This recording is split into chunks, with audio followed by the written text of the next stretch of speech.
कुठे बाहेर जायचं म्हटलं किंवा सहज आंघोळीनंतर एखाद्या प्रसंगी ताजे वाटण्यासाठी काही मंडळी सुगंधी द्रव्य अर्थात परफ्यूमचा वापर करतात। एकेकाळच्या अत्तराची जागा आता परफ्यूम आणि डिओनं घेतली।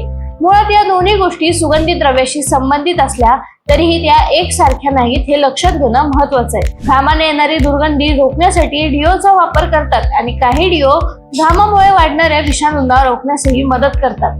त्यामध्ये हलका सुगंध मिसळलेला असतो, त्यामुळे डिओ मारताच त्याचा गंध लक्ष वेधतो।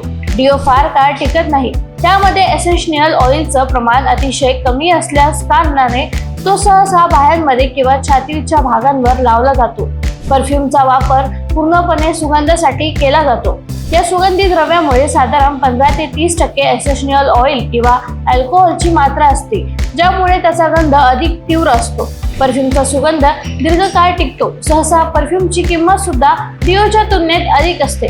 बऱ्याचदा हे द्रव्य कपड्यांवर, मानेवर, मनगटावर मारलं जातं आणि त्याचा सुगंध 6 ते 8 तासासाठी टिकतो।